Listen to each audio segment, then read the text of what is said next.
Podcast. I'm Logan. I'm Steve. I'm Captain Rob. I'm Billy.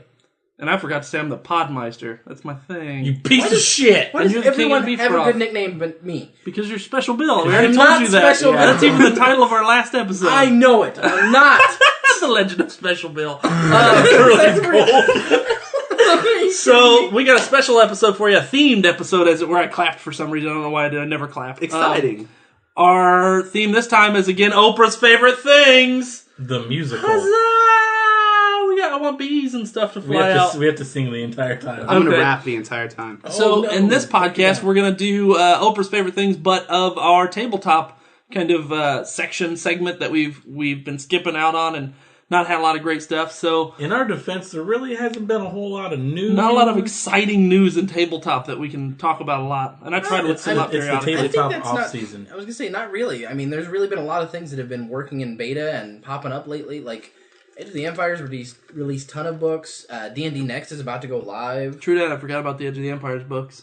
I mean, Edge of the Empires is becoming Pathfinder for Star Wars. And it's got a lot of books out already. What, And they've 3 of them already out got, now? like, class decks and stuff like that. Oh, Like, shit. Like, they've released a ton of source material in the last year. It started off really slow, and they were like, fuck it, let's just get this bitch rolling. Yeah. Gen Con will be fun. So, Oh, it absolutely will. yeah, I can't wait for... that's because last Gen Con was my favorite Gen Con of them all. Because it was awesome. It was a great Gen Con. Pretty good Gen Con. We also found some good games that we all kind of love from there, too. So, Introduced you to the wonder that is DC. true that. We I shouldn't have whispered. Billy's whispering out of pocket. We're going to talk about some of our favorite things in tabletop, whether it be card games, board games, what have you. Memories, childhood things. Exactly. And yeah, just our favorite games, favorite memories from them. I have the memory of a goldfish, so you're going to probably hear me tell stories I've already told before because I have no more original thoughts. But first, I'll hand it off to Steve and see. I'm going to put Steve on the spot right now. I'm going to say, first and foremost, that any funny stories Steve tells are probably my retarded moments. Most of our funny stories are you being retarded. Yeah, probably. So let's start off. We'll start off with our, we'll say our D&D Pathfinder, just general RPG, pen and paper, tabletop. Tell me, first off, what is your favorite, we'll go around in a circle, kind of make this shit up as we go. What is your favorite, I guess, version of tabletop then? What pen and paper game do you love the most? Man. Pathfinder, Yeah? but it really started with D&D 3.5.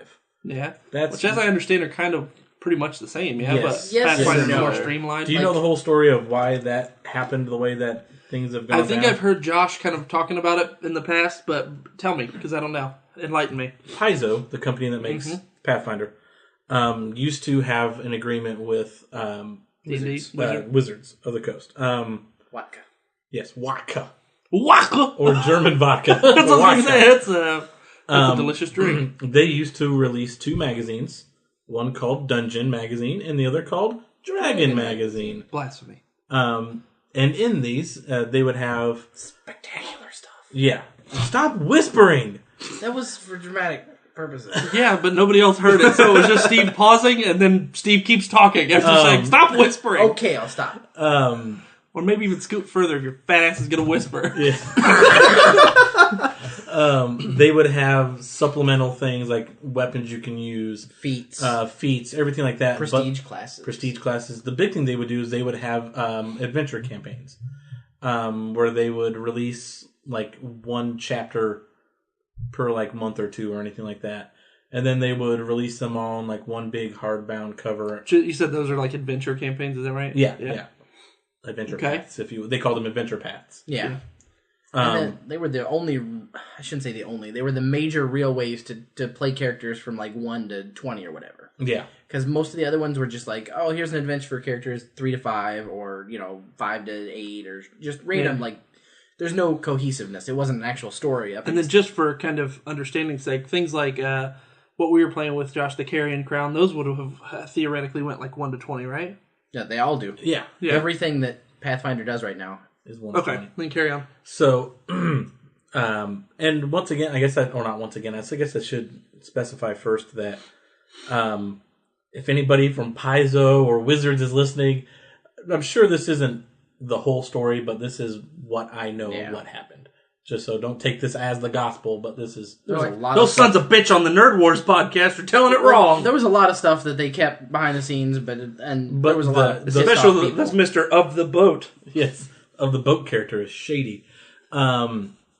So D&D 4.0 came out, and Paizo was like, we don't like that. We would like to continue making stuff for 3.5. That's not the way I understood it originally happened. I understand what you're saying. Like, Pause real quick. And Paizo before, what were they doing for Wizards? They were just doing the magazines. The magazines. They just made supplemental They stuff. did just the Dungeons and Dragons magazine. Yeah. Okay. As far as I know, they wanted to continue doing things for 3.5. See, what I had heard originally, and this might be hearsay, was that Wizards actually just ended their contract with them because they decided they didn't essentially want to pay for the magazine. They wanted to do everything in-house after that. That might be the case, Yeah, but that's what I had heard. Okay, that might we were be the selling them case. through the comic book store towards the end of their And run. it might be a little bit of both.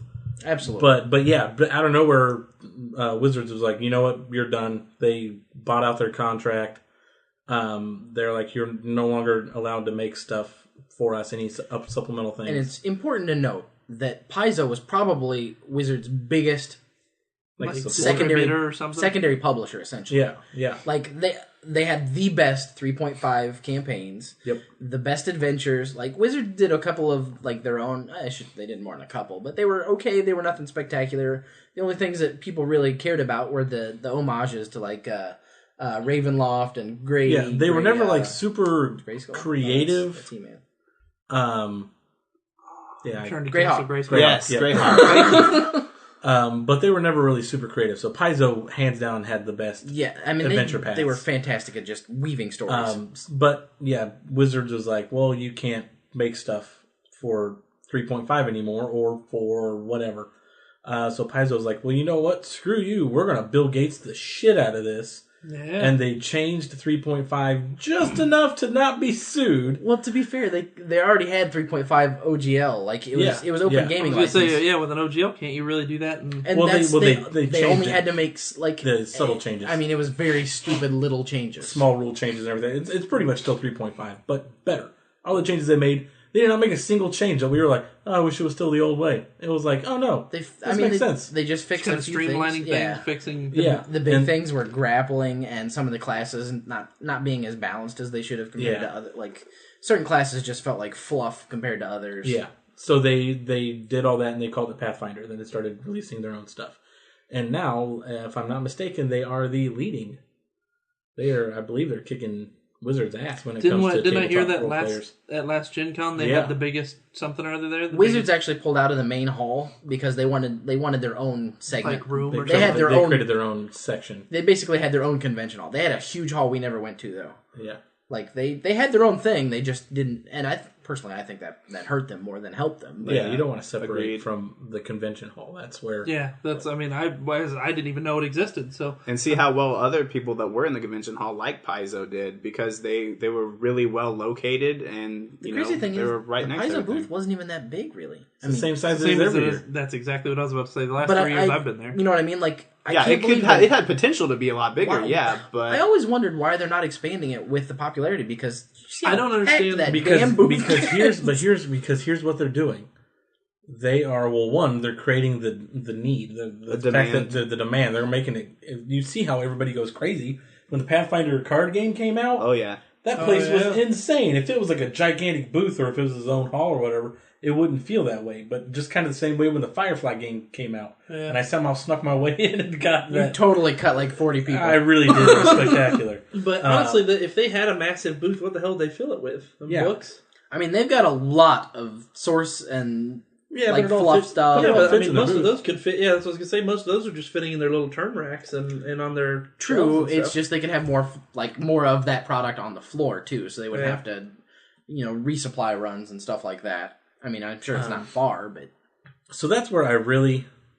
So you're D&D mixed between D&D 3.5 It's and pretty much the Pathfinder, same game. somewhere there. Yeah. We would play. Geez, how long? For every Sunday, we played D&D for. that was some of the most fun we ever had, and at least for me. And we would have like 8 to 10 hour marathons, Yeah, and we that's did the it- shit I missed. My favorite days when I started playing with you guys was was the days that it would be like, I'm off, because I was off most Sundays, and you guys were like, oh, we also, through the fucking planets all aligned, we're all off on all Sunday, and we barbecue and shit. Those are good days. Yeah. We would do that every Sunday. We did it for at least 4 or 5 years, and it was awesome. I was doing it with you guys for about a year. Yeah. This was before we... This was before we removed the house. Yeah. No. Yeah, it was a lot of fun. My first real experience with tabletop gaming, though, was actually in college. Was with Mage the Ascension. We played a super bastardized version of the game, but it was really, really, really fun. Like I can't even say we played the game. We had the rules. We understood how the world worked. Everybody would take like their turn. Like they would create a character. We would say like, all right, we're going to make like a level 10 character or whatever. We would do that, and then like we would just each kind of like take turns like pairing off. And then you're like, all right, you're in campus, fight.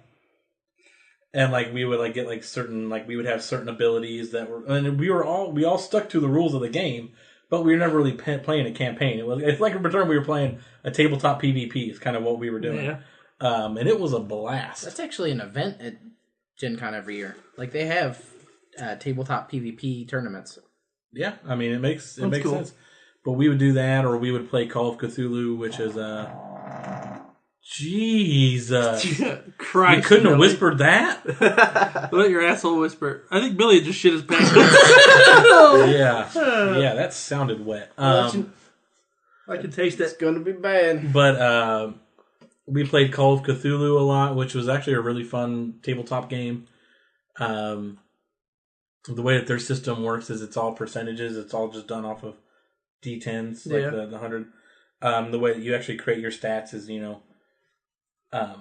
whatever your stat is in that, if you roll within, it's a percentage. So if you roll within that, you succeed. Okay. My buddy had worked his way over time to have a 99 in gunfighting or whatever, like accuracy or whatever. Pistolero. And his character was like a raging alcoholic. He's like, but I do not miss a shot. So it's just kind of little funny things. And it leads to little memories, because I played all these in college. Would be, Billy knows this story. We were all just playing Call of Cthulhu one day, and some guy came into the house that was not into the gaming or whatever. He just walked over to the table, grabbed like 5 of my D10, threw them on the table, and went, "I'm getting drunk." I was like, "Oh, he succeeds." Nice. So those were my real. So those were kind of where my heart lies in Awesome.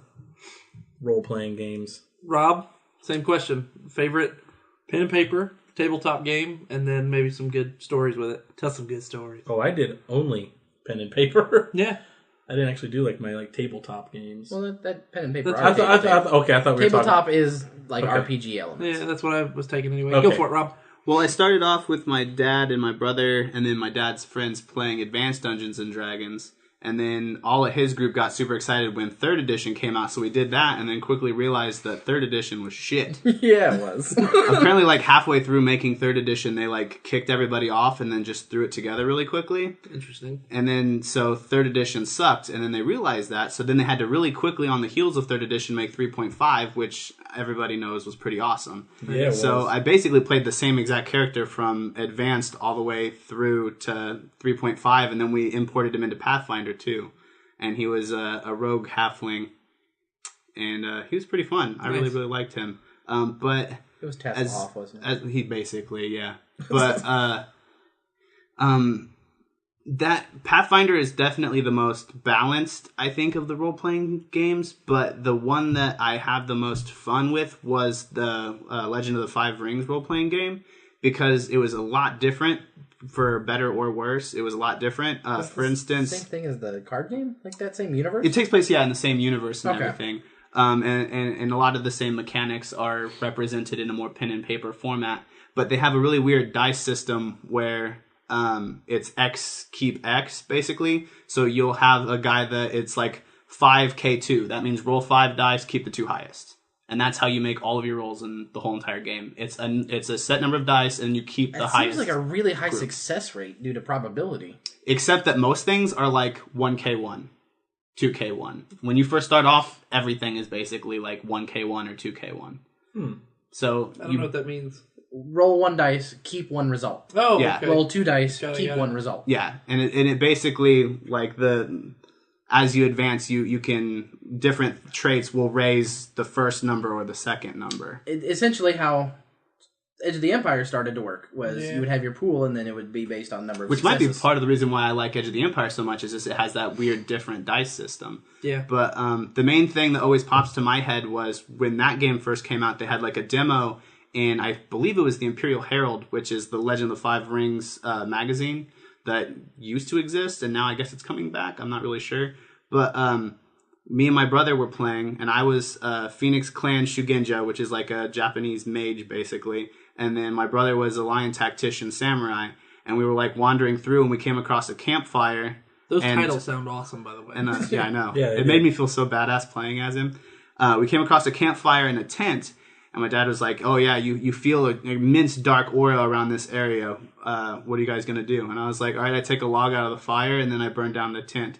And then he like freaked out. And he was like, "Are you really gonna do that? That's like the most logical step. The character you're playing, blah blah blah," and like goes off on me, and I'm like, "Fine." I like look inside the tent, and he's like, "Okay." You peel back the covering of the tent explodes, and a witch comes out. And then he proceeded to kick me and my brother's ass with this witch. And I was like, "You fucking dick!" I could have just fucking like completely bypassed this thing and gotten a shit ton of experience points for killing a witch, and instead I have to like fight her. To be fair, Rob in real life would have been like, "Huh, that feels evil. I'm gonna burn it down." Yeah, why I would mean, you not?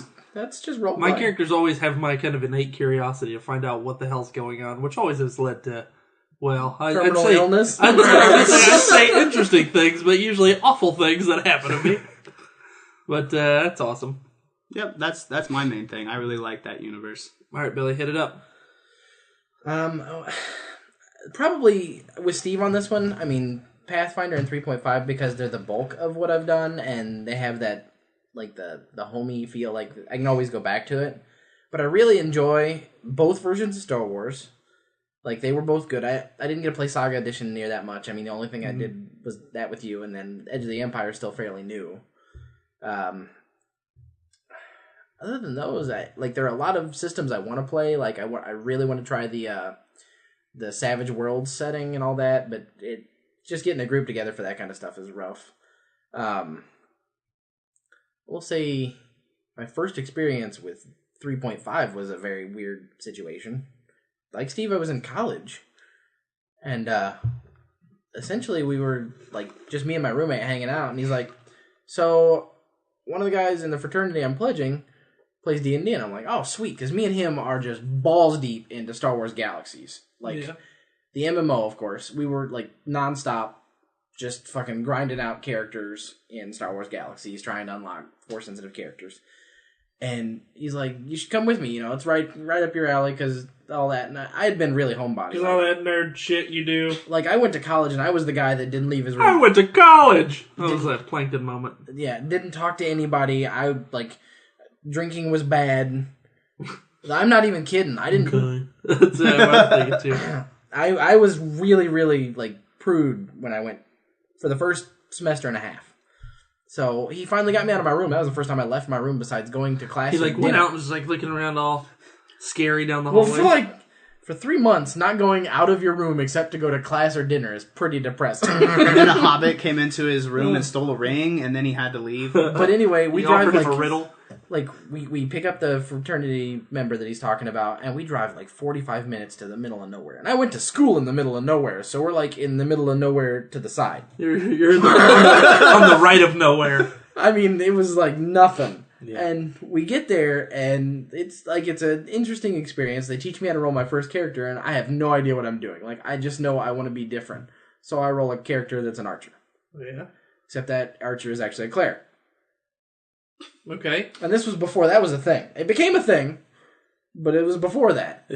That used a bow? Like, yeah, it became more popular when they introduced Erastil, was it? That god? I think so. Yeah, the one that was the god of, like, wood elves and stuff like that. But I was terrible. I could do nothing. And the very first thing I did was get killed. Yeah. I literally, like, the first battle we got in, the cleric died. I just sat there like, man. It's like, "You're up, Billy. I choose to die." It's like, you could just have healed yourself. I'm like, I didn't know that. What the fuck is a heal? You have to teach me these things, people. It was interesting. That was like my adventures with you guys when I was learning things like Josh or somebody would be like, "Oh yeah, you can totally do that." I'm like, "I can do that."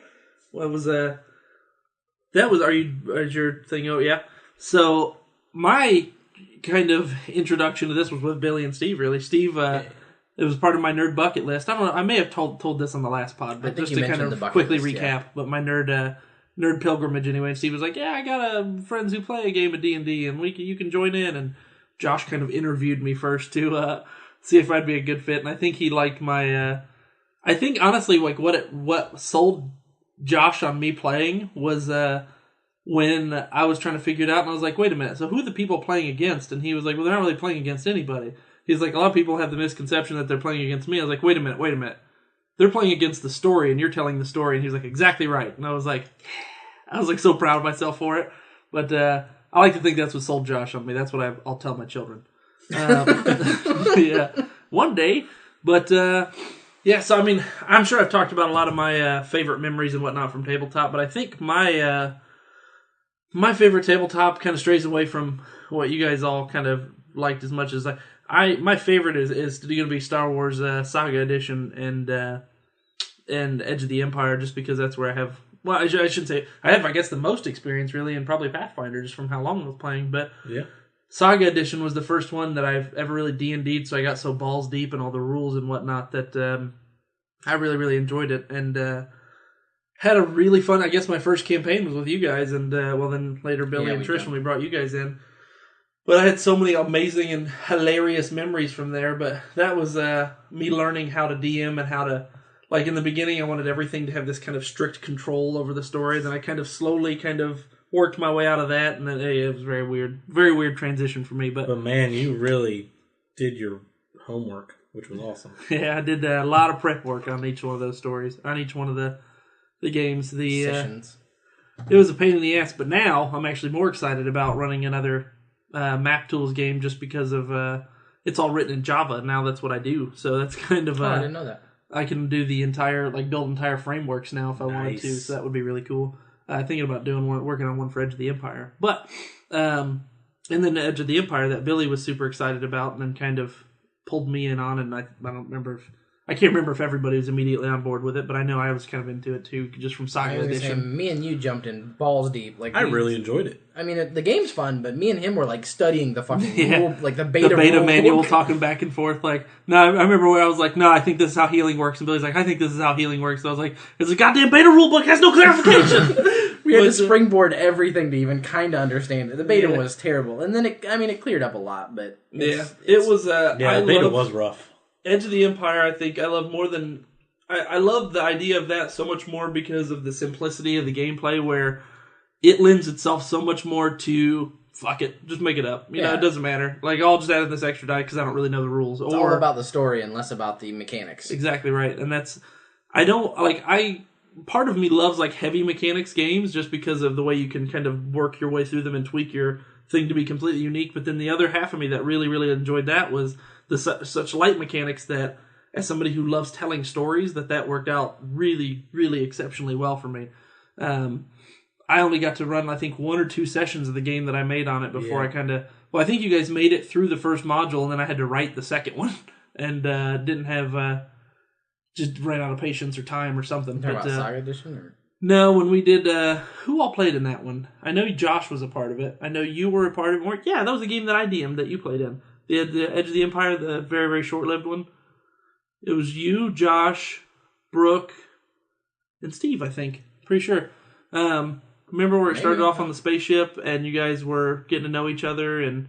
The captain get, taken over or something the captain disappeared and all that. Oh, that's where I met Rob! Yeah. That game, wasn't it? Or was that the one you were running? That was the one I was the one you were running.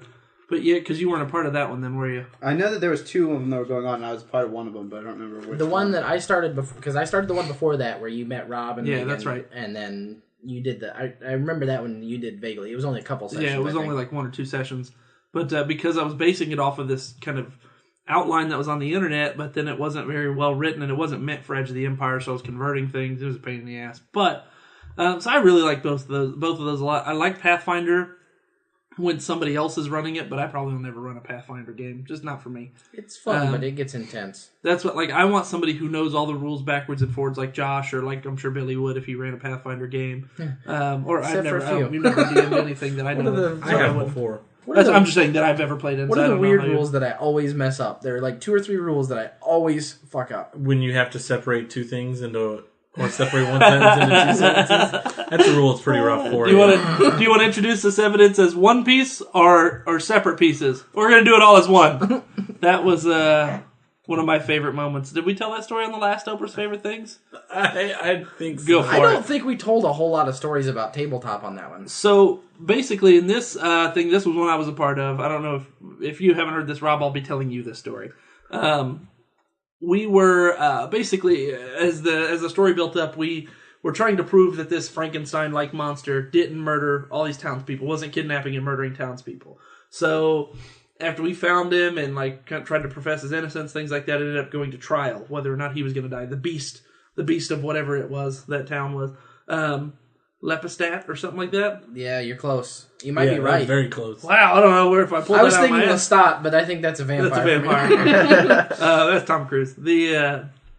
So I think it was the Beast of Lepistat, but so our goal was to go to court and be his defense attorneys. That's kind of how it worked out. And we had all these different things, these different pieces of evidence that we'd collected. I really enjoyed that each day I got to play, or like, because we were on a very strict time schedule. Yeah. So he was like, all right, well, are you done with that day? All right, the next day. Then I would play the Law and Order, the dum-dum. Yeah. So Josh is playing like one of the, I think he was like some councilman or something who was like advising us on what to do. And he was like, well, what you're going to want to do is make sure that all of your evidence you present separately. That way you have a more compelling case against the elders that you're trying to convince or whatever it was, like the councilman or something, the jury basically. And he's like, so you understand? Just make sure you separate all the evidence out into multiple things. We're like, yeah. And then, all right, court starting. What do you want to introduce your evidence separately or all at one, Billy? We're gonna do it all together. No. It was 5 points, and I presented 4 separate points and combined. But combined 2 of them. Yeah. So he was like, but like the thing is, like before we did it, we're like, Billy, these are all separate. These are all separate points. Billy, these are separate points. I remember Steve specifically, like, in his ear right here telling him, make sure you introduce those as separate points. Billy's like, okay, and then just set them together. And I was like, we all went, oh, god damn it, Billy! I panicked on, like, the last 2, and my brain just shut off. That was good. In hindsight, that was what we get for letting Billy talk. He always rolls the characters with the high charisma. Yeah. I can't help it. It's just the classes that I play. So that was sorcerers and rogues. And then in that same that's all I play too, so I had the same problem. In that same game, I don't remember where I had came in after you guys had found whatever the thing was that let you talk to ghosts or whatever it was. Is the spirits good? That was have you heard that story, Rob? Yeah, we talked about that one in the last pod. Yeah, that's I what I remember thought. we talking about that one. So yeah, that's some of my favorite. My story where I went to investigate down the hole. That was one of my favorite ones. That big dark hole, and I was the warrior, so I was like, oh, I'll go in first and see what's down there. And I made my successful climb check, went down the little rope ladder, rope or whatever it is, and I go forward a few steps, and Josh is like, in the cave you see blah blah blah blah blah, and they do your knowledge check, and they're ghouls. You see all these ghouls around you, and I'm forgetting that no one is behind me. I go, yeah, they're definitely ghouls. Just the visual of everybody being up above the little hole, going, uh-oh. But Steve's like, I'm coming, and he goes and immediately fails his climb check, just dives straight into the hole at top speed, lands in the mud. And somebody fell right on top of you, and I think it was Billy, but I can't remember who it was. Somebody went right down behind you and fell. Do you remember how hard we laughed at me diving off my horse? The horse, yeah, that was a good one, too. That was, you fail a ride check, I think is what it was? So. Steve was, I think you had like a bow and arrow. Wasn't that what it is? Yeah. Steve was like on his horse, and he was galloping after I think that was when we were in the forest with the wolves, I think. Yeah. And the idea was Steve was going to like gallop up on his horse, do a ride check to jump off and start firing his bow and arrow. Go all Legolas. Yeah, go all awesome and Legolas. But he started galloping up, totally failed his ride check, got like ejected into the bushes. And Steve's just like, I stand up with bushes and trees and shit all in his hair, and he just starts shooting his bow and arrows. It's just the whole visual of him launching into a tree or into a bush and just standing up and firing arrows without thinking. That's exactly how I wanted that to look. That was fantastic. We had a couple good ones in campaigns before you ever joined. I remember there was one time that we were trying to chase this. It was a thief or something that we were supposed to kill, and we were in this big giant room, and it like the person like stuck their head down or whatever and was like taunting us, and Josh was like, "I throw my great sword." The guy, he was like, "What?" Josh, it was Chuck. Chuck was running it. Josh was like, "I throw my great sword," and he was like, "All right, roll it." And then Josh crit, and he was like, "Well, yeah, you killed him." He was like, "Yeah!" Well, there was the vampire story. The vampire told me, story. Yeah, we it was another kind of monster filled one where Josh was playing the only human in the entire campaign. It was Alex's campaign when he was running, where I was the half celestial lion and Matt was the half dragon. That game was insanely overpowered in high fantasy, for the record. And that's how Alex likes to run his. He likes to make everybody super overpowered and be like, now here comes crazy shit. Yeah, that's how Tyler was too. It's fun once in a while. Yeah, I know. I've heard Tyler's stories. Yeah. It's fun once in a while, but like as a permanent campaign, it gets old after a while, real quick. So then Josh decided he wanted to be the only human. He wanted to go like the I Am Legend thing, where he was just kind of like the myth of the human that creeps in the woods and is like deadly accurate with his bow and arrow and is almost supernatural. It was a very cool character, Daenerys. I remember that.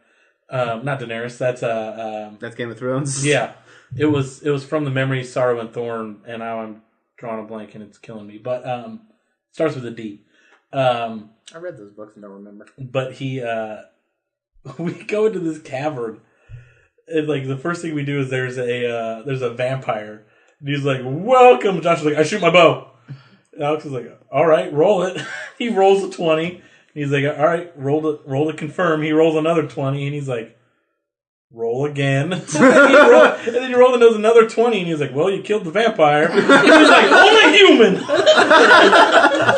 He was like, the legend grows. That's fantastic. So like we played it like he just shot. The way that Alex played it, he said he grabbed his wooden arrow and shot it like straight through his heart. He was That's like, awesome. "All right." He was like, "Aim of a champion." But it was just one of those moments that we were like, "Oh, please hit another 20." It was like the collective cheer. We were like, "Woo!" What character was I in that game? That was your fucking bog mummy. No, it wasn't. That wasn't Yes, Alex. that was the character with the bog mummy. We should probably explain the bog mummy. I think I remember hearing that. Yeah, ring. we've I told feel that. like We've told I that feel like story we've before. heard Okay. it. What? I've got a lot of things that don't have to do with the game, but fun memories Go for it. of that. Billy will remember this one. Is this the Falchion? No, Oh. that was funny though. But I remember one week we were playing, and me and Alex would always kind of like talk wrestling. And I'm sitting there like we're talking about wrestling and everything while I'm like taking my notes. Oh yeah. And then like the next week I'm going like Josh would always be like, "All right, well let's go through our notes and let's see if you can remember where we were." And I'm like reading and I'm like reading my sentence, and halfway through the sentence I just wrote the word Hitman. And I was like, "What the hell did I write Hitman?" So then that became a whole joke. And then the next week we're going through our notes, and I was like, "Oh god damn it, I did it again!" I was like, "This Hitman." I was like, "I think it's nature. Like my mind is trying to tell me something." That's always right. Every time you tell that story, I immediately think of Turdsmore. When I wrote that in the notes, that was You pissed Josh he was off so bad, and I felt so bad because I was uncontrollably laughing, and I was like, "I'm so sorry, Josh. This is." But have you heard that story? I feel like I might have. And I'll never forget the dude's name now forever. But it was his name was Corbin Turgsmore. And I was like, "I'm sorry, did you say Turdsmore?" Because I was like writing it down, and he was like, and he looked at me all crazy. He was like, "Turgsmore." And then I started laughing again. I just wrote it down, didn't think anything of it. Then I came to my notes. No, I laughed pretty hard for a while. I think of that one. Then the next day we were going over, and they're like, "What were we doing?" I was like, "Well, then we talked to Turdsmore," and I just started laughing all up because I was like, "Okay, yeah, I got it, Turdsmore with a G," and then I totally just wrote Turdsmore, and it just made me laugh all over again. He was like, "God damn it!" He was getting so mad, it was hilarious. So changing gears a little bit then, let's go over our favorite, we'll say card games then for now. Oh, yeah. And so maybe some good card game stories. Man. What kind of card games? 'Cause Well, there's a lot of genres in card games alone. let's just say I card could go on games for a and then you while. just pick your favorite card game of them, one fucking game to rule them all. One game to rule them all. You'll have time to think because you're going to be almost last and go, Steve. I never, if we had to say right now, I'd probably say the DC game. Because I never really got huge into card games. Yeah. I briefly played Magic, but all I did was I bought like a pre-made deck. And then just played it back and forth with someone, probably. Yeah, and actually I entered a tournament at Downtown Comics, the one on 10th Street. Nice. And I got in second place with my store-bought deck. But everybody's shitty about that. Oh, man. I could only imagine. I would gut a motherfucker. Yeah, I've seen that happen when I used to work. Someone went through and just spent like 2 hours before the tournament buying commons and uncommons, and then like one booster pack, and then they took first place, and everyone was about to just fucking throw their cards out the door. They're like, this guy just beat us with like $6 maybe. You would feel like such a fucking boss after that. Yeah, because he beat someone who had like a $400 or $500 deck. And that's, Just because the luck got to him. That's what tournament The magic other luck guy of the got cards. the other guy got mana screwed, so he just kicked his ass. And I would have gotten first place. I had If it weren't for those meddling kids. No, I had the person down to 1 point, and I just spaced on like an instant. I could have just done with one of my characters where you tap it. It was like a thrust where it just like dealt like a point of damage, and I just wasn't thinking. And they're like the turn was over, and they're like, "Oh, thank God." He was like, "You almost won," and I was like, "What?" I've been playing for a month. Nice. I played a lot of that. I'll have you know, I've been playing for a month. I'm pretty good at this. One game that I really enjoyed that nobody got into was the Spoils. Trish played it. I loved the I Spoils. played that a little bit. Trish still has cards somewhere. I'm pretty I still have all my cards. I have enough for all of us to have 3 decks. Well, that's because they just, like, that first year when you and Trish both went to demo it, actually. Yeah. They just hate you guys deck after deck. No, we bought them. Well, I She remember. told me she bought them. Well, I remember when they first like really started the push. They were talking about how the like main tournament that was like going to be at the end of the year or whatever was going to be on a cruise, and like whoever won was going to make some obscene amount of money. And Magic has been known to give out a lot of money and have big events, but Spoils was brand new. This was the first year, and they were already That's why they almost pushing how bankrupt, awesome actually. they were. So I remember there was a lot of talk like initially about how excited everyone was. But unfortunately, it kind of petered off. The game was really fun, and I'd say the art was awesome. The flavor text, spectacular. Like, the characters were all hilarious. See, like, I loved everything but the gameplay of it, actually. Like, I loved the art, I loved the flavor text, I loved the story that was kind of going on, I loved, like, the dynamic the cards had, but I hated the actual gameplay. I wish I would have caught on more, because I would probably be sitting on a gold mine right now, because I've got a lot of like the first edition cards and stuff like that just sitting. The reason they cut back so hard was that first year, if you remember right, they had like a bus in the convention room giant bus with like 30 or 40 like clearly models just dressed in teaching us how to play and shit. and these were some crazy hot chicks. Yeah. Which was obviously those are my collectible games, if you will. But if we're going favorite memories like of card games and whatnot, me and my buddy Ben would just every summer we would go over to his dad's house and pretty much spend the summer playing Liverpool Rummy over and over with his family. Which what is it? It's 10 something, like it's a card game that you could buy now. Base 10. Base 10. It's a card game that you can just buy called Base 10. But the actual game is based off of a game called Liverpool Rummy, where you can play with actual just decks of cards. Yeah. So we would play that. I mean, I've played more games of that than I've played any game of anything in my life. So that's probably lots of fun memories, and the games would last 5 or 6 hours. Wow. It's nuts. For a regular card game, that is insane. So yeah, well, the way the game works, I don't know if you guys know. I've never played it, so No. It's pretty much you have to play it with like 2 or 3 decks together, and you have a list of things that you have to get. Like Yahtzee? But you have to get them in order. Okay. Like the first round is you have to get 3 of a kind. Then the second round is you have to get like 2 3 of a kinds. Then the next one is like a 3 of a kind and 4. Then you have to get I'm probably saying these all wrong. But then like a run of 4 where it had to be like in order 1, 2, 3, 4. Yeah. Or, sorry, 2, 3, 4, 5 or whatever. But everybody would have to get that. You couldn't move on to the next one until you got the first one. But then as soon as somebody got what they needed, like say the first one was like two, 3 of a kinds, they would have to put those down. Then they'd have to find other one like versions of those, like they can make like a run of 4 or whatever, just to get rid of their hand. So then once they got rid of their hand, everybody dumped, collected points or whatever, and then they had to start their hands over. So then the people that didn't get that last one are still stuck on number 1, while the other person might be on 2, or 2 people might be on 3 or whatever. And it goes all the way to 10, where it's like one run of 10. You have to like 10 cards in a row. You're like, oh my god. So I mean, the game gets epic, but it was absolute blast to play. That's cool. I can't wrap my head around like traditional card games. For some reason, when it comes to stuff like that, like even poker, my brain shuts off. I'm like, where are the dragons at? Like, what's the mechanics on this one? Which one do you use as a spell? Can I tap a flush? Tap a flush. Tap a mad flush. All right. Yeah. Rob, go.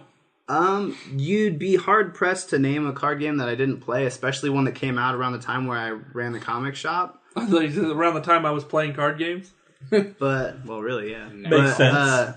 I mean, I even played Zatch Bell, the card game. Oh my god. And, that was a terrible anime. I have 6 decks of My Little Pony cards right now that just came out. I So was going to say, yeah, that just came out, right? yeah, that literally just came out like a month ago, maybe. Nobody So tell On a Brittany. related- Oh, she's gonna listen to this. she is gonna listen to this. On a I'll play related with you. They just released the actual Adventure Time card game too, like the one they're playing where he floops the pig. Oh yeah. That's actually a card game now. I'm gonna need that. I'm gonna need to floop some pigs. Sorry. Sure. I used to What make was I fun gonna of say? Matt, but that is actually a pretty funny episode if you watch the show. My kid loves Adventure Time, and I didn't even know he watches it. I used to hate both Adventure Time and regular show, and Regular show's hilarious. absolutely. They but both are pretty great. when they to first me. came out, Matt was obsessed with them because Matt has this weird thing where he gets really into cartoons, like those kinds of cartoons, the stupid cartoons. Yeah. Like ask Steve, he gets obsessed with them. Oh yeah, I've talked to him about Adventure Time before. And like we went away one week and we came back to play D&D. This was back when we still played every Sunday. I'm like, so watch an episode of regular show, Matt. We're not friends anymore. Because I was like, man, that is just fucking stupid. Yeah. Now I love him. So I'm Yeah, sorry. that's a regular show. And also fucking, I don't know what this game, or this, it's called something Gumball. Have you guys watched that show? Amazing World of Gumball. Yeah, that show is also hilarious. I actually watched that one. That's a pretty good one. It reminds me a lot of like regular show. But Actually, if I was at home, I'd be watching regular show with Jason. so you have anything you want to say is like your favorite of them all? Or too many to choose. It's pretty hard to choose, but it would definitely be either Magic or Legend of the Five Rings. Legend of the Five Rings is kind of petered off because it just kept getting more and more complex, and they started incorporating elements of Magic that didn't need to be incorporated, and everybody kind of got fed up with it. So they're completely re-overhauling it. So we'll hopefully get something in the near future. I haven't really been paying attention to the L5R scene too much, but hopefully we'll get something awesome there. But Magic is probably the one that I have the most tournament experience with. And I was actually really good at tournaments for someone that played second tier decks. Like, Billy, I think I played with you for a while during the Lorwyn time when the rogues and fairies and stuff like that were all the rage. Didn't I build you that deck? I'm pretty sure you did, because me and Billy had a deck that was almost identical. Because I had the idea, and then Billy was like, I have that deck, just look at what I've got, and then you can just tweak it. So there was like a handful of cards that were different between our two decks. And they worked pretty cool when they went off. Did you have fun tweaking Billy's deck? Oh yeah, always. Hello. That's the one thing with those kinds of with CCG specifically, collectible card games, that I For think. us laymen. Well, some people didn't know. I think that's the one thing I enjoy more than actually playing them is building decks. Like, Oh, yeah. I can just sit there and build decks for hours. That's why I have the obsession with the DC deck building in Ascension. Like That's why it has such a huge porch. that's also why I'm so damn good at them because I obsess over it. Like Yeah. it's like my autistic moment. Yeah, no, you're fully autistic. At least when it comes to card games, he can. Like, I feel like Billy looks at we'll be at Gen Con and like, hey, look at this new collectible or like this like deck building game, and Billy sees it like the Matrix. And he's like, well, I know how to win right now. I know how to win against everybody. Let's go. It's Billy's special power. He sits down and he's like, let me tell you how to play it. And Billy's like, no, you're doing it wrong. Here, this is what you got to do. Here's what you should have done. Go, Billy. Favorite card game is probably going to be Magic, just because I've played it for so long. I played that for upwards of 2 decades. I feel like at the same time, though, I think you sacrificed enough meals to at least have Pokemon make the list. Oh, I forgot all about Pokemon. I was only in school, though. Only in, not elementary, but junior high. Throughout junior high, I skipped lunch for almost 3 years. Yeah. Just to buy Pokemon cards. Yeah. Every Saturday at the flea market. I know that feel, bro. Pokemon came back with a fury for me around the end of my run at the comic shop, though. Because my cousin started playing it, and I was like, oh god, I must destroy him. I hate that feel. Simple, I hate that where you're like, oh, I want all of those things. Yeah, that's what I did. So then I started spending way too much of my paycheck. I would get my check, and then Brad would be like, do you want to cash that out right now? And I was like, God, I shouldn't, but yeah. So then I'd sign the back of the check and give it to him, and then he'd give me cash out of the drawer. And I was like, you might as well just wait a second, bro. We're going to be putting a lot of this back. Yeah, a lot of that money's going to go right back into that drawer. He's like, we literally pay you about $4 Rob worked for pretty close to $4 an hour plus perks. I made minimum wage. Every time I got a raise was because minimum wage went up. So for a manager, that's really shitty. Like in case you didn't know. Resume, I was subject to several raises. They were congruent with the increase in minimum wage. But that's not the point here, is it? A raise. That's how I got my job at the wonderful world of Target. I said a horse by the other day. It's a W on the board. The Pokemon was a big deal for me. The card game, of course, the collectible card game and whatnot. I was a gangster boss, kind of, when it came to it. I had this kind of weird middle ground where I was heavy into collecting more than playing. And then once I had built this massive collection, I was like, I have all the cards. It's in my brain, I was like, I can defeat anyone. I just started building these Blue Eyes, White Dragons. I started building these nasty decks, and I got pretty good at it. But that's what. Then I got into Yu-Gi-Oh! Coincidentally, is where I was going with that. And Yu-Gi-Oh! Man, I was a machine in that fucking game. I was I love saying you just set my trap card. Throwing down fucking all kinds of good shit. But man, I loved that show. It was a great show. I love how his voice became a man when he got hit by the power of the card. I don't know. And then the power of the card, he was like, I'm going to kick your ass now. It's time to duel. Suck it, Pegasus. I've never seen a single episode of Yu-Gi-Oh! It was a pretty awesome show. The power of the cards, man, fuck you up. Heart of the Cards. Was it Heart of the Cards? I even know that because people at Magic tournaments still say that shit randomly. Heart of the Cards. Heart of the Cards, bro. See, and the reason I never got into not the Yu-Gi-Oh! Show, but Yu-Gi-Oh! The card game, or even got serious into Pokemon, was because they're just too damn simple compared to other card games like Magic. Yeah, and Pokemon was really my first kind of introduction into into just card games, I guess, in general. And then from there, it was easy to I remember trying to pick up the Digimon card game, but that was just kind of lame. It was very boring. Yeah, I remember thinking worse. Yeah. I actually really loved the first 3 or 4 seasons of the Digimon TV show. The show was really good. I was never into the show. It was just different enough from Pokemon to be fun still. I remember my brain going, hold on a minute. So it devolves after the battle? Fuck that noise. Yeah. No, my Charizard stays a Charizard, motherfucker.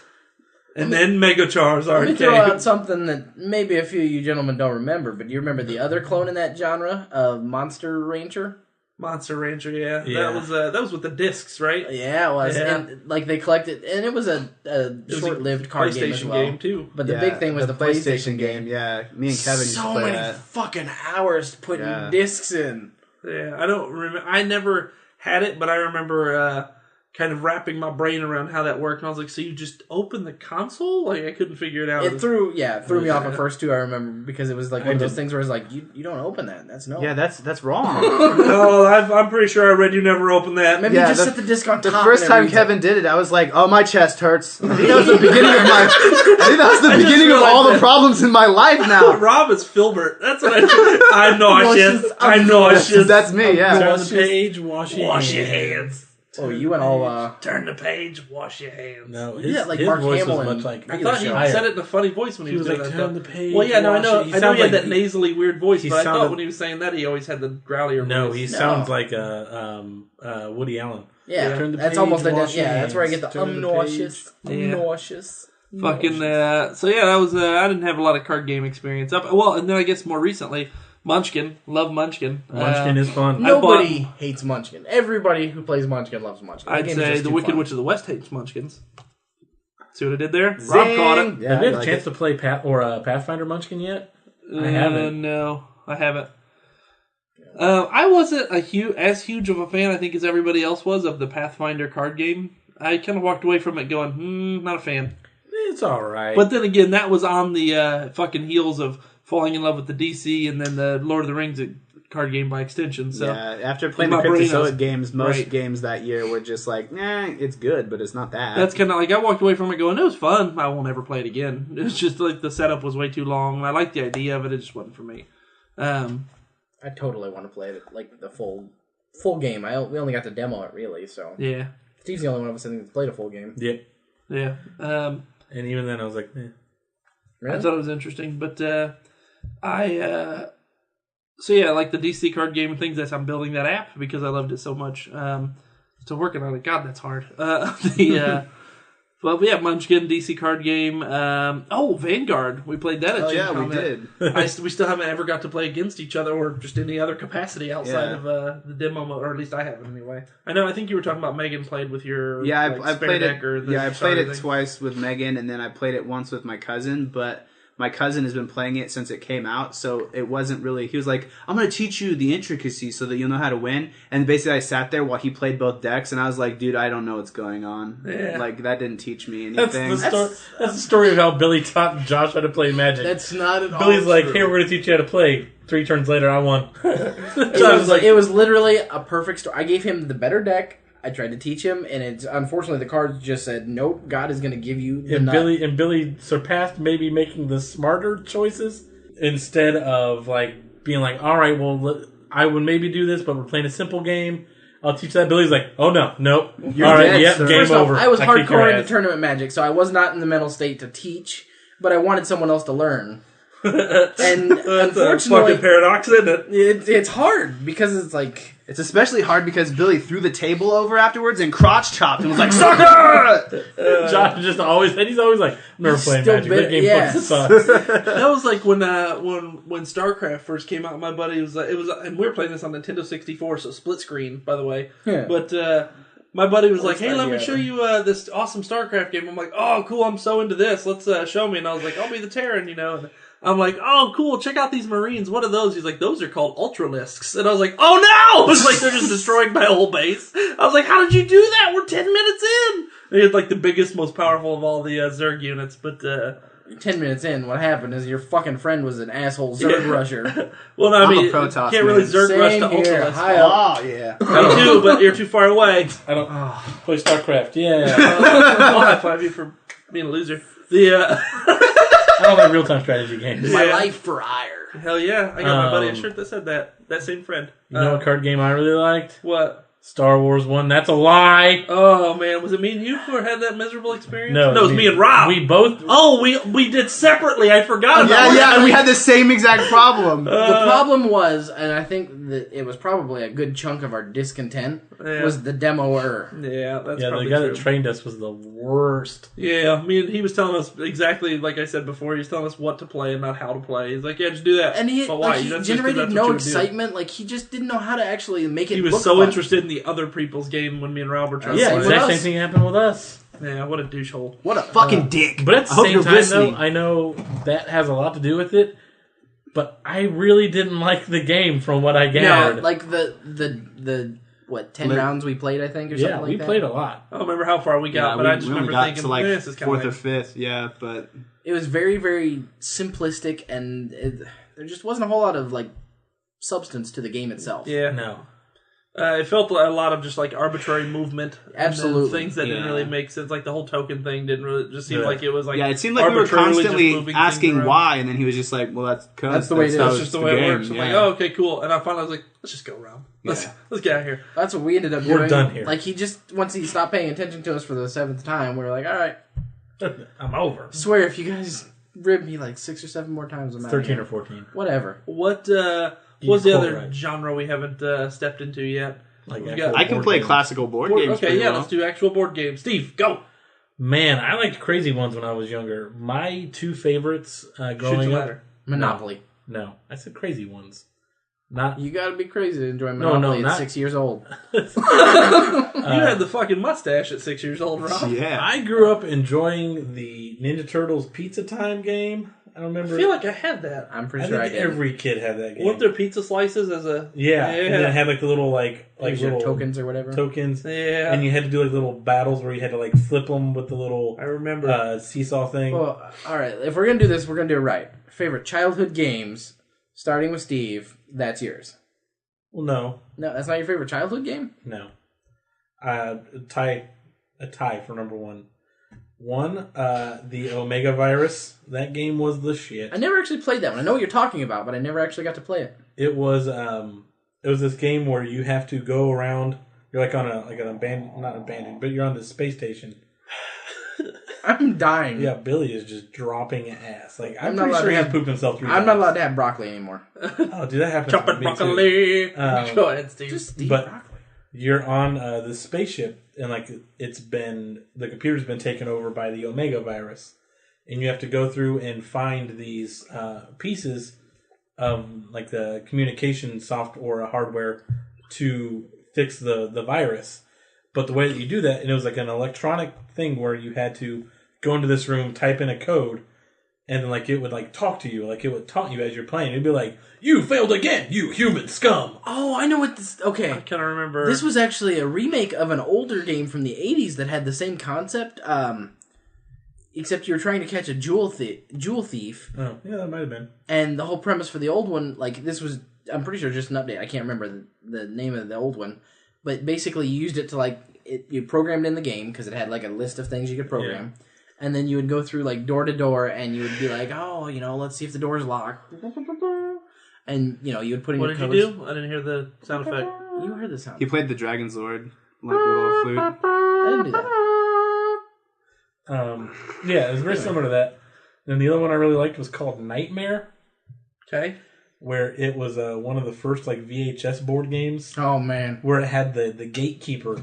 I had it. Yeah, you totally remember had- now. It's I funny, had as soon that as you one. said that, I was like, oh, I remembered. I It would was like, sit there and just had like the ominous music while you were like trying to play. Then he would like randomly come up. Except and that then you would wouldn't have- just randomly come up. It came in with a yeah crack of scare the thunder. crap out of you, and he would talk shit, and then like you'd have to do something. And man, that game was fun. yeah, that's good times. I liked crazy board games. Interactive games were awesome as kids. Like, why don't they abuse that now? Like, we don't have that. I with don't know. board I games. had so much fun with the interactive Gargoyles video game. Did Gargoyles, you guys do that one? Goosebumps. Man, it's weird that you would say that because I was just thinking, not an interactive game, as a board game when I was a kid. When one of my older sisters got me, I think it was just like a Christmas present. She was like, I don't really know what to get him. He kind of likes that TV show Gargoyles. Let me get. It was just this terrible Gargoyles, like just board game, no interactive to it at all. Where you just had different gargoyles and moved around the board. And it was just so awful. Like, I remember thinking, like, me and my dad were trying to play it, and I was like, oh, Don, you got me this. This will be fun. And we played, like, 3 turns, and I was like, let's just put this away. This is just kind of... I remember being, like, 8 years old. My dad was like, okay. This is, this is really bad. But yeah, I was never like into Risk. Yeah. I suck at that's the Monopoly. other one. That was an older To one this for me, day, though. I suck. Well, once again, I don't like real-time strategies. And like Yeah. Risk is like the real-time strategy board That's game. my favorite game of all time. I've never played Risk, but I'm sure I would love it because I do. You enjoy probably that. would, yeah. Yeah. So just so we specify, so I don't get ahead of myself, were you saying favorite childhood board game, and then we're gonna go like Yeah, we'll do Adult other board because game. there are lots of phases of games that Okay. I've went through. Okay. Okay, Yeah. cool. I'm done then. Okay, Rob? Like I said, mine too were Monopoly and Risk. Yeah, we're talking like child, like 12 That's years what old. I'm Yeah, saying. really? Yeah, I would See, I kick didn't the even shit get- out of my parents at Risk. I didn't get into Monopoly until I was like 8, and then I didn't get good until I was like 9. Yeah, and when I was a played household Monopoly, game for me when I was like 7. I started Yeah. off playing like however a lot of people do with a whole lot of homebrewed rules. But the longer I played and the more I looked at the rules, like I got more and more strict. And then I found out that there's tournaments for Monopoly that are strict by the rules.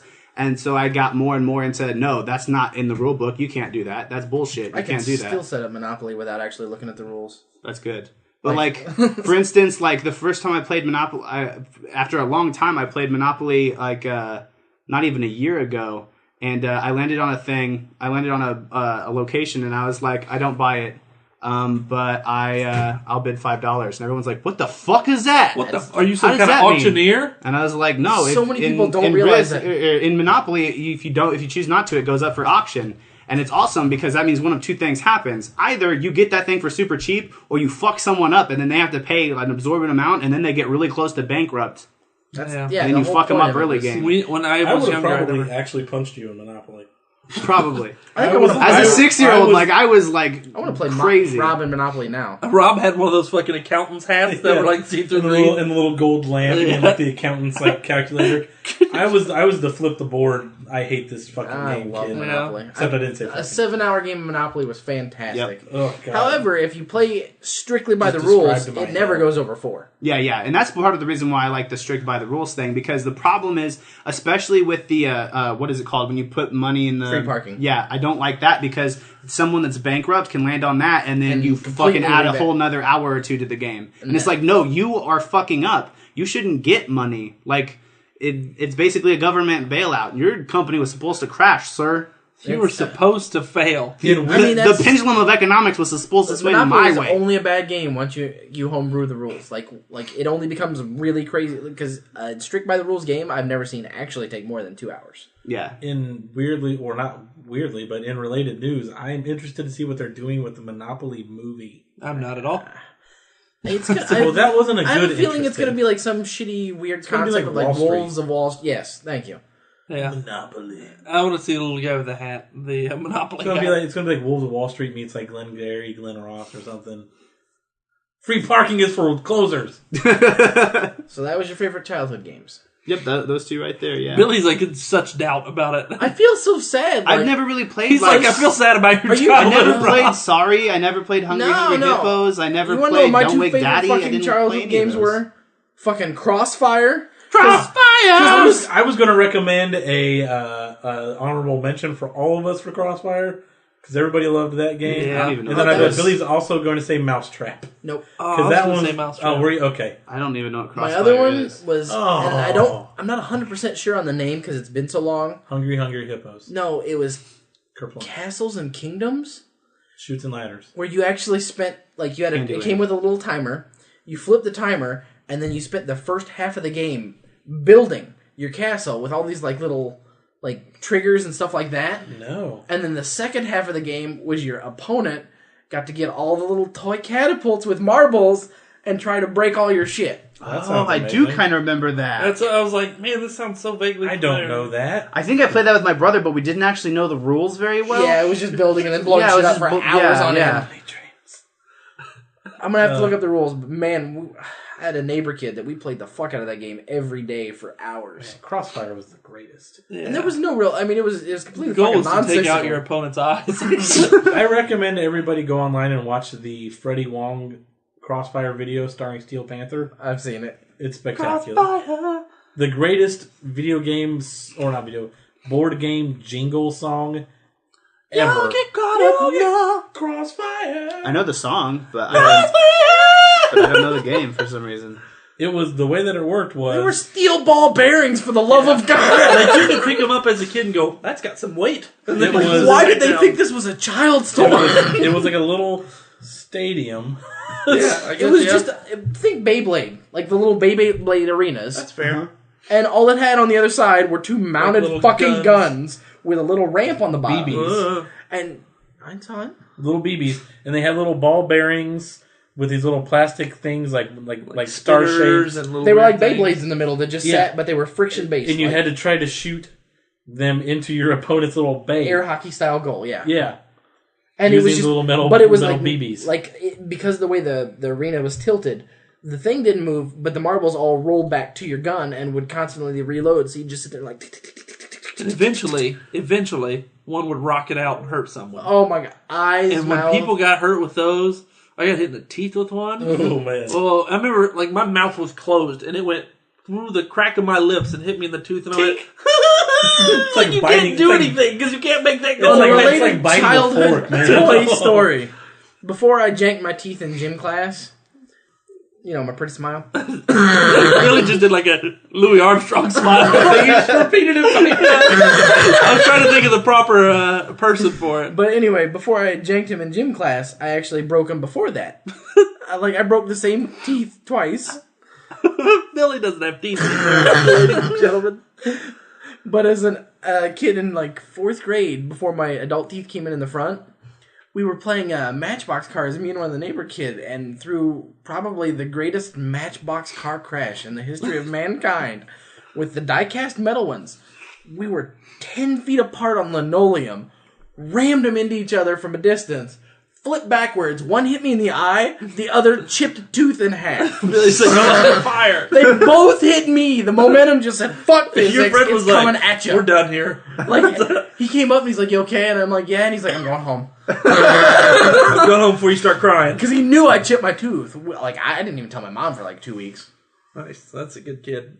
That was a bad idea. Now that we're thinking about Crossfire, I also had this game called Battle Dome, That sounds familiar. which was awesome. I'm not going to show photos or anything. I'll show later, but it was like this big dome that you had to build it every time you played it, and it was like 3 people could play. Well, I think 4 could. Where it had like netting and like all these like little almost like pinball thing on the inside, and you had all these marbles that you like poured at the top, and you turned the timer on, and it would like drop them down one by one, and you had to like pinball paddle them into the other people's things, and if you had the least amount, You won. at the end you won. That game was awesome. It was like inverse Hungry Hungry Hippos. Yeah, Yeah. it was spectacular. I loved that game. I think my favorites were, like Steven mentioned earlier, Mousetrap. I fucking love Mousetrap. Can I take a moment to say that I'm pretty sure that games have taken a different direction now because every game we had as a child was a choking hazard? Yeah. Oh, absolutely.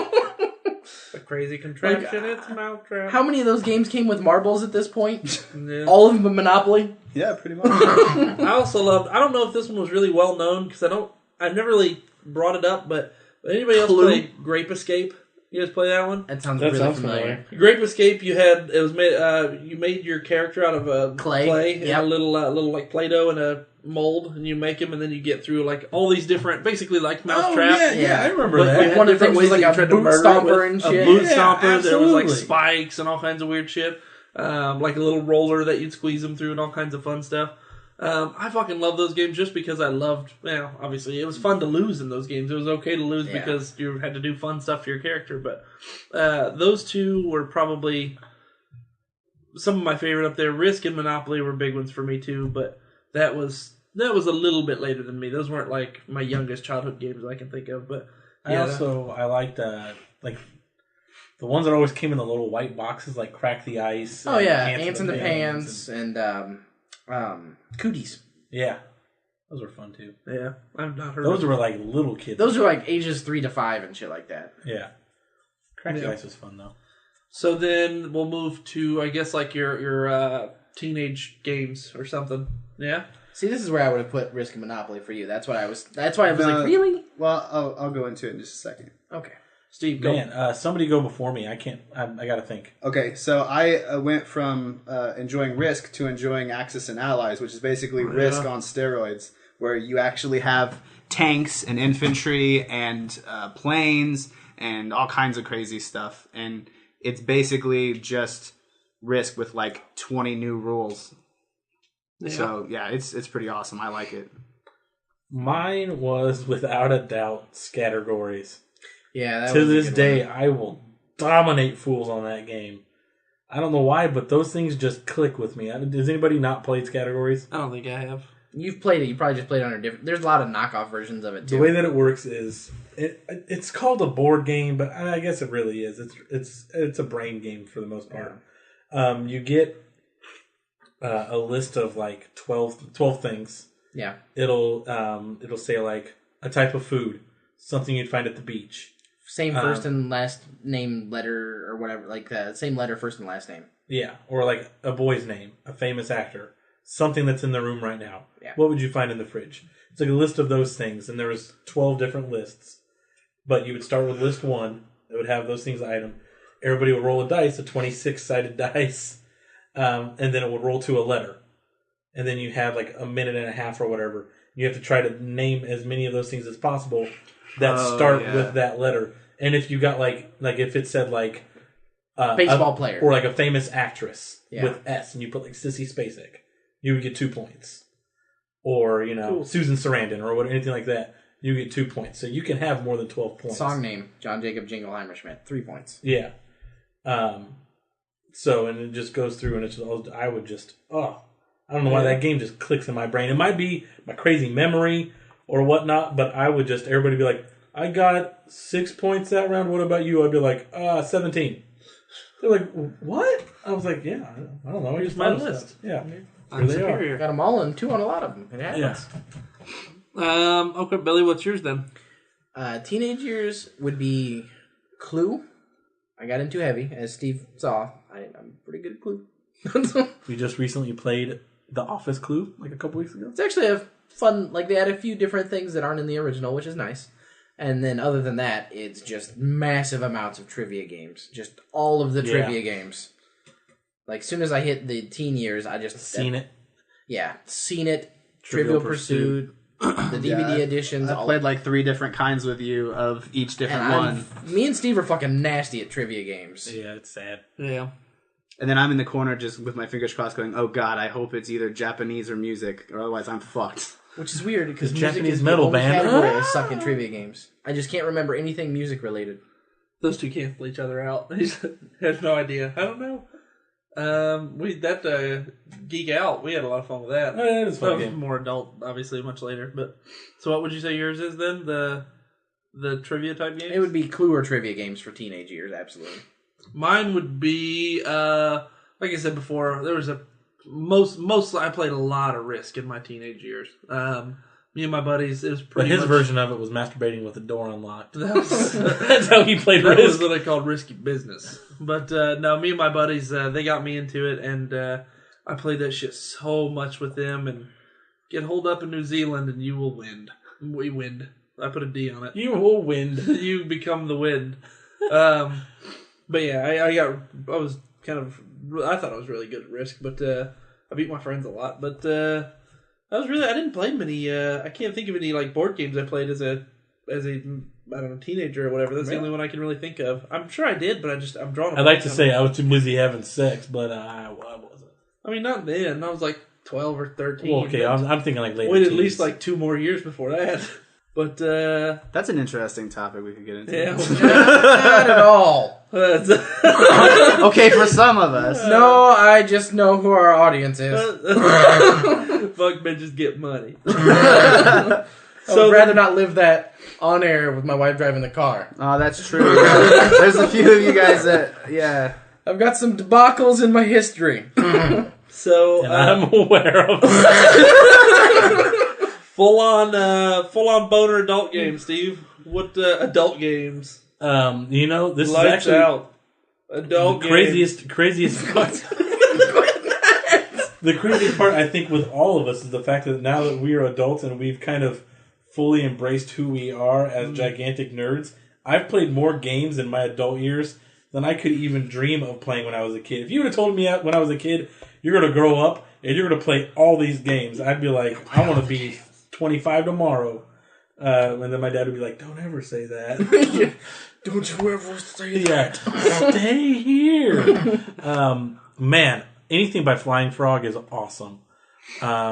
Except for maybe their deck building game. Like, it might have been better now, like, because remember when I think we had that bad It experience. might with the have people we been were better playing. now. Well, we played the demo, and it was then. very, very early demo. Like, these cards are printed on paper in sleeves. Yeah.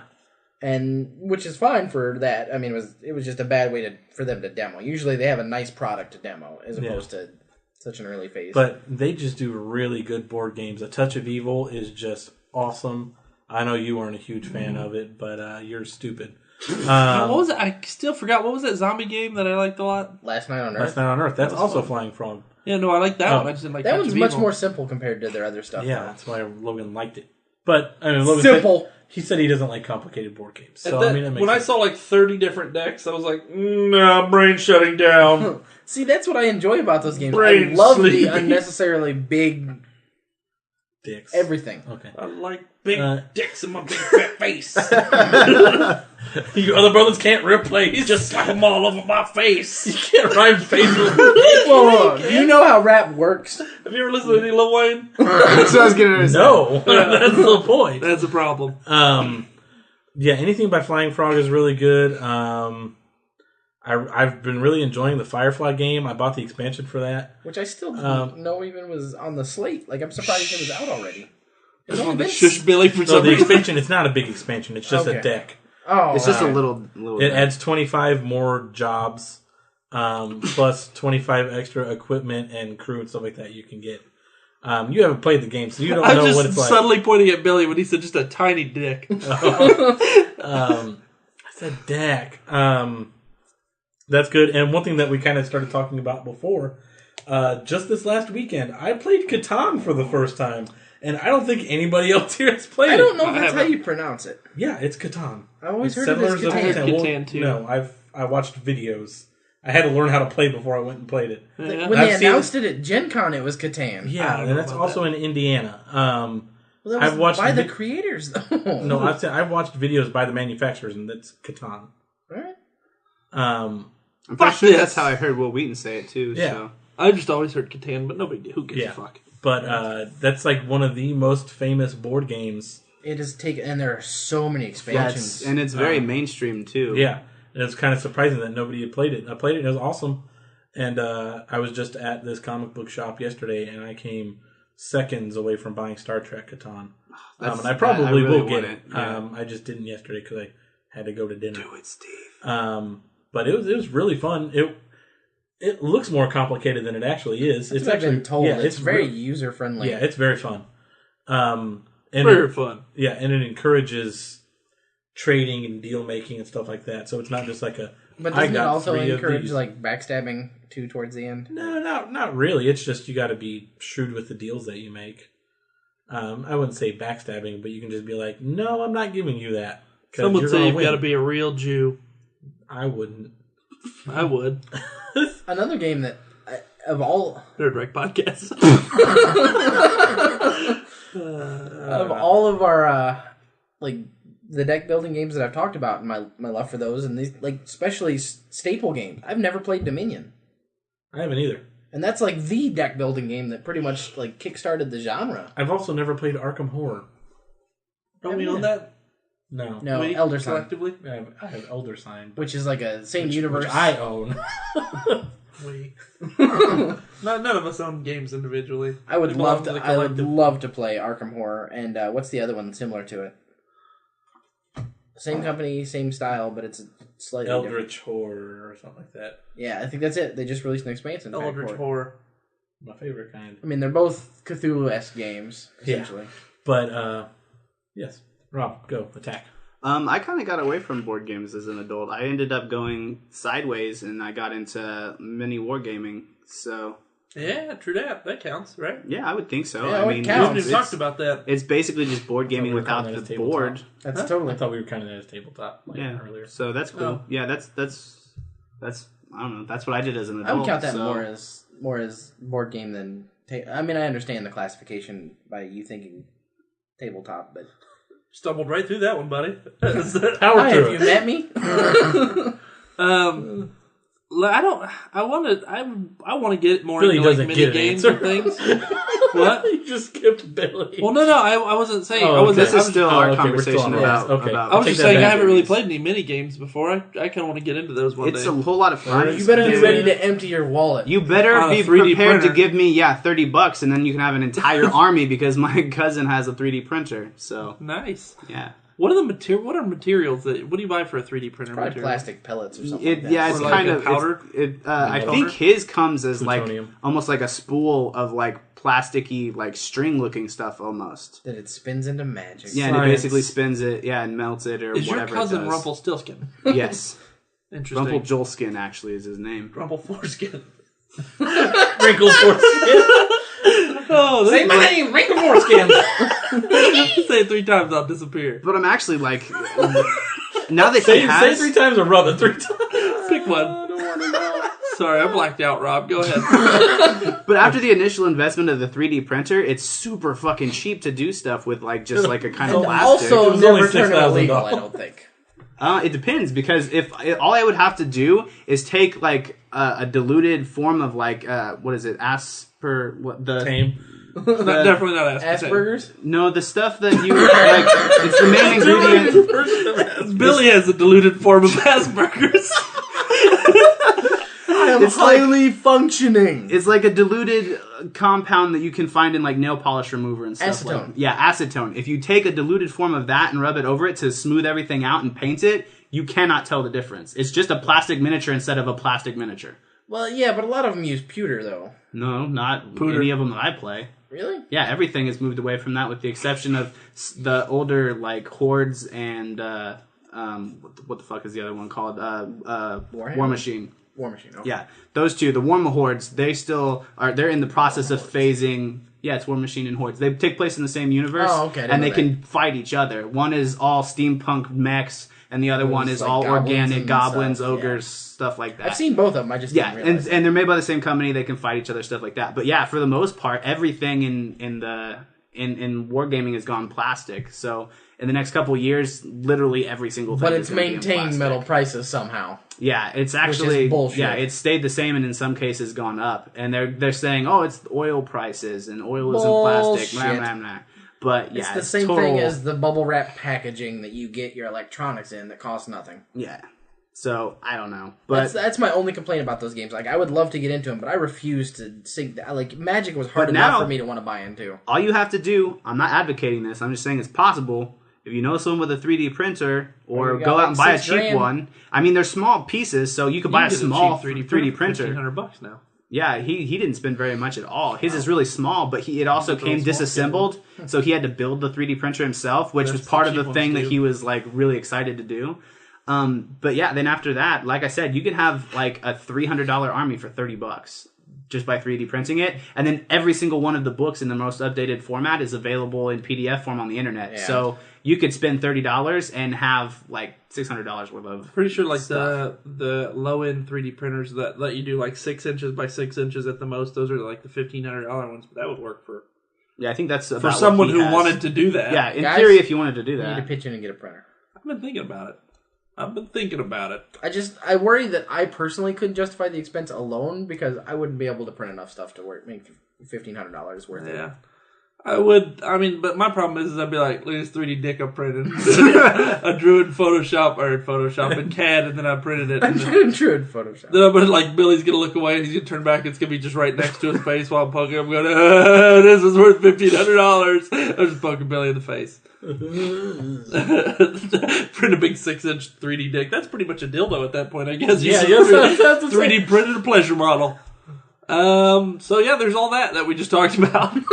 Now my brain's just trying to think, if you printed it diagonally, if it's 6 by 6, couldn't you make something longer than 6 inches if you printed it diagonally? Like 7. Yeah. Yeah, whatever, however physics works, or math. Tell us, Pythagoras, please. Please, math lords. Billy, what was yours then? Because they said I skipped you, but what was yours? As an adult, it's really become just like the random games that have more RPG elements to Flavor of the year, basically. them. Kind of, but I mean, deck buildings are my big wheelhouse, and they have been for a couple of years now. I just haven't been able to get other people into them until the DC one, really. It was magical. I I really liked enjoyed it. What's its face? The other one Ascension? we play, Ascension. I haven't gotten anybody to play it in almost... Rob's the only person that's played Ascension with me since I bought it. Isn't that the one that has the counters and shit with Bullshit, I played that game all kinds of times with you. Since I bought that one? Yeah, I played like 3 He times. did play it once at my house. There was we that don't have time. a house. There was that apartment. But that was... Well, oh, sorry, I wasn't trying to be a No, dick. That after was just Gen me Con? saying a dick. Yeah, we played it like 2 or 3 times after that. Man, it just doesn't feel like I've touched it. I feel like a real asshole. I was supposed like- to just be an off the cuff, like, Rob's homeless thing. But it's like, no, it's really an apartment. I'm sorry, guys. I'm sorry, guys. I Shit. can only afford an apartment. But I really want to play it more because that's the one that's huge in tournaments and stuff like that, and I would like to have the practice. You know I want what? to touch it more too, Billy, Billy. you know you could just go in and win that tournament. No, the people that play Ascension tournament level are insane. Like, you think I'm good, you would sob at how hard they would beat you. Yeah. Or when I've cried when I lost to tabletop games. Never happened. Crying or losing. Pick one. Either way, you're lying. I'm trying to think of what else we got to talk about. We've covered all of the tabletop genres I can think of. What else we got? Anything else? Are there anything coming out that we're excited for? There's the expansion The to DC Lord of the expansion? Rings. I'll say the DC expansion too. DC expansion's the 26th of this month officially. Nice. I'm pretty sure Two Towers just came out, if memory serves. It came out 2 months ago. It actually came out in November when DC was supposed to come out. I thought that was... No, I'm pretty sure Two Towers is supposed to come out in November and then came out later than that. Because I'm pretty sure that one just came out. Because I remember putting it... I remember getting an email from Amazon saying it's now available. Because I had it like in my pre-order wish list thing. But it was fairly recent. I mean, within the last month or so. So I think it was supposed to come out in November and then got delayed. But I could be wrong. It doesn't matter. I do also want to give an honorable mention shout out to Cards Against Humanity. Oh, yeah. Yeah, I guess that But would that fit in game my is like the adult. least competitive. Like, that one's just a fun game. Yeah, it doesn't. No, it doesn't detract from it. It's not a real game, Steve. Yeah, doesn't have Take to your fake games and get out. Doesn't have to be competitive to be a game. It has to have giant robots, But though. I made that rule. I mean, the only reason I enjoy Cards Against Humanity at all is because of the vulgarity factor. Like, I hate apples to apples. I like that. I hate it because... You can make that game vulgar too. Yeah, Yeah, me and but my I mean, mom it's just so bland. accidentally made that really, really gross for a lot of people. I just made it really gross for everyone right now, actually. Don't tell me this. Me and my mom made it gross for a lot of people. What? Oh, we're talking about games? So someone else talk now. Yes. Rob shut down. What? That's the Windows sound. You had to tell What us. else we got? Because it's terrible. Windows sound like. I used to have, we were talking about Homestar Runner earlier. When I my first computer I had at my house, my parents got like so mad because I just to show how poor I grew up. It was back when Homestar Runner was around. It was when I got my first computer as a family.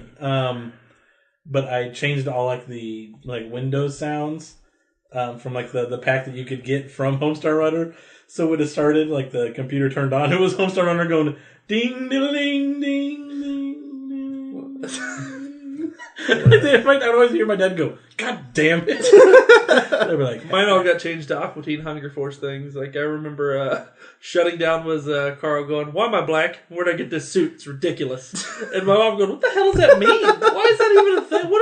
Who is black and why would they?" And it was just like it was. All I would kinds do of South anger. Park once too. Like my dad got mad at me one time because I changed putting things in the trash can. As you killed Kenny? No, to Mr. Garrison going, "You go to hell! You go to hell! You die!"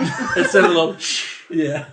It was Fantastic. That reminds me of when AOL started letting you switch the You Got Mail things, and I had Jackie Chan do it. And one time I had the thing up really loud, which doesn't make sense because the startup thing makes that, but maybe that doesn't go through speakers probably. That's actually, so. that goes through the modem. The modem, yeah. So that's how it works. The speaker on the modem. So the actual speakers were turned up really, really loud, and then Jackie Chan was like, "You got mail," and I was like, "Oh shit!" And I literally fell out of my chair, and my grandma thought I was special, and she was right.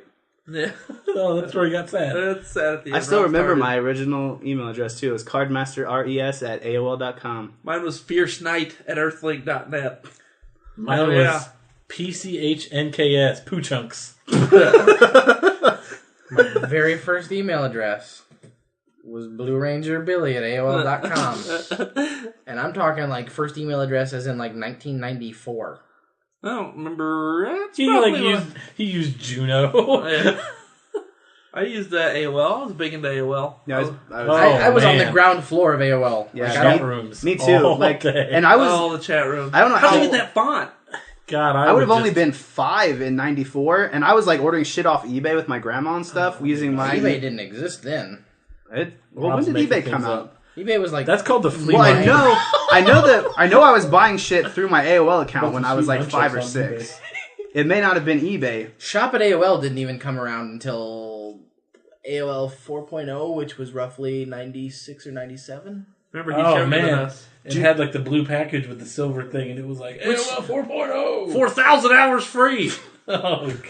In fact, I they saw- charged by the hour was crazy. I saw this this thing that was posted from some guy that's like at the time in 94, 95 was supposed to be some kind of like a guru with stocks and bonds and finances and stuff like that. And he was like, "Yeah, the internet's never gonna pick up. Everyone's talking about that, but the sales of the entire internet are less than one store at my local mall or something like that." And then now you look back at that and you're like, "Lols." Yeah, it's like the same people who said things like Apple's making a phone. Ha ha ha ha ha. That'll fail immediately. And now people use iPhone interchangeably with smartphone anymore. Yeah. Do you guys remember ASL? People, sex Billy. location. Not our people, man. but people. Oh, I had like 16 female Cali. I had like text sex with so many other dudes. I guarantee it. It was the illusion. It was always the illusion. Can we take a minute to imagine what the world would be like if we still had to pay per hour for internet? Hey, it's probably coming back, so let's not imagine too hard. Yeah. The state of net neutrality, it's probably coming back. There's no way that'll fly, though. What? I mean, here's the thing, is that without changing the whole focus of this podcast, is that the way that this shit keeps working is they introduce something ridiculous, then say, well, that thing was way too ridiculous, but here's a slightly less ridiculous thing, and people go, all right, that's acceptable. And then from there, now this precedent has been set, let's do something way more crazy than that, and then backpedal, and then over and over until you're basically like, they've basically 2 steps forward, one step back 100 times, and you're still in the wrong direction. That's what's going on right now. Next thing you know, you're in line for a baked potato. And, you've got a nickel on your belt, but we called them bees at the time. And I broke the internet rule to discover that eBay started in 95. Yeah. I said 96, 97. Yeah, so you were said wrong. 95. He's like, no, I was right, calling you wrong when I was wrong, and you were right. Well, yeah, but the year eBay started, eBay didn't become popular the second it popped up. Listen. 30 seconds before.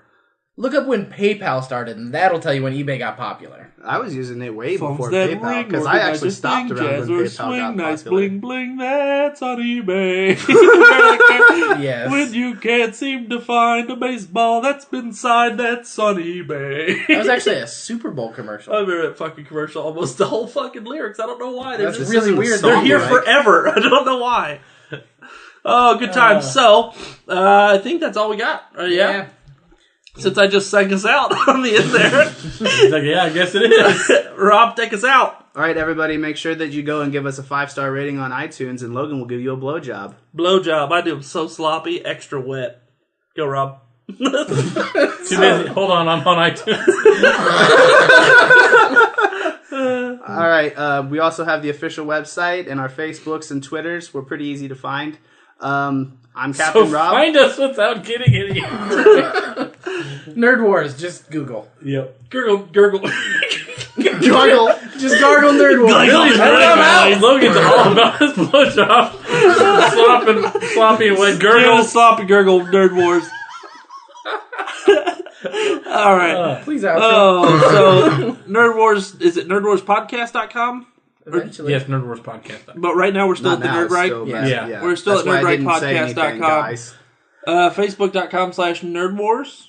Nerd Wars Podcast. All right. Yeah, just Google it. That's going to be it. And at Twitter, we're at Nerd Wars Podcast.